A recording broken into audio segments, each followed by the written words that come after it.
نبی پاک صاحب الاخلاق سید عالم صلی اللہ علیہ وسلم نے فرمایا کہ ایک شخص رات کو ارادہ کر کے سویا تھا کہ سویرے تہجد پڑھوں گا۔ ایک تو وہ ہے جس کا ارادہ ہی کوئی نہیں، فجر پڑھنے کا بھی ارادہ ہی نہیں، سرے سے پروگرام ہی نہیں۔ اس کو پتہ چل گیا کہ ڈاکٹر نے کہا تھا 7-8 گھنٹے سونا ہے، تو اب وہ ٹائم دیکھ رہا ہے 2 بجے سو رہا ہوں، 10 بجے اٹھ جاؤں گا۔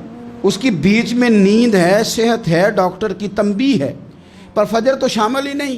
حالانکہ اس بات کو اچھی طرح سمجھ لیں، اگر آپ کا فجر پڑھنے کا ارادہ ہے اور 4 بجے کا 3:45 بجے کا آپ نے الارم لگا لیا ہے، تو 2 دن آپ کو الارم جگائے گا، تیسرے دن آنکھ خود بخود کھل جائے گی۔ انسان کی نفسیات ہوتی ہے کہ 2 دن وہ کسی چیز بھی اپنی عادت کو سونے جاگنے میں پکا لے تو تیسرے دن وہیں اس کا وہ مزاج بن جاتا ہے۔ تو اگر نیت ہی نہیں، ارادہ ہی نہیں، پروگرام ہی نہیں، تو کیسے آنکھ کھلے گی؟ بلکہ پھر تو یہ ہوتا ہے کئی دفعہ آنکھ کھل بھی جاتی ہے، بندے اٹھ بھی جاتے ہیں پر اٹھتے ہی نہیں، نماز کا وضو ہی نہیں کرتے، آگے بڑھتے ہی نہیں، ہمت ہی نہیں کرتے۔ لیکن حضور کیا فرما رہے ہیں؟ کریم محبوب علیہ السلام فرمانے لگے جس کا تہجد پڑھنے کا ارادہ تھا لیکن نیند غالب آ گئی، اٹھ نہیں سکا۔ حضور فرماتے ہیں نیند تو اب اس نے پوری کر ہی لی ہے نا، پر ارادہ تھا تہجد پڑھنے کا۔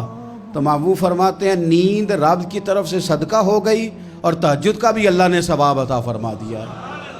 ارادے صاف کرے، پکے کرے، نیتیں کھری رکھے، نیت صاف رکھے، اخلاص پیدا کرے، تو پھر تو گھر میں بیٹھے بیٹھے بڑی نیکیوں کا ثواب ملتا ہے۔ پھر تو اپنے گھر کے اندر موجود رہنے پر بھی اسے بڑے بڑے لمبے سفروں کا ثواب ملتا ہے۔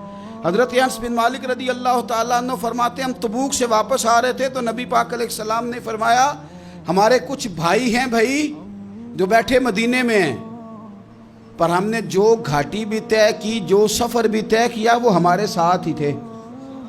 بیٹھے کہاں ہیں؟ مدینے میں، پر ہم نے جتنا سفر طے کیا وہ ساتھ ہی تھے۔ حضرت انس بن مالک کہتے ہیں ہمارے تو کان کھڑے ہو گئے کہ بیٹھے بھی گھر ہیں اور ہمارے ساتھ ہیں۔ حضور سید عالم علیہ السلام نے پھر بات کو کھولا اور فرمایا وہ جان بوجھ کے نہیں بیٹھے رہے، ارادہ ان کا پکا تھا ہمارے ساتھ آنے کا، لیکن کسی مجبوری کی وجہ سے نہیں آ سکے۔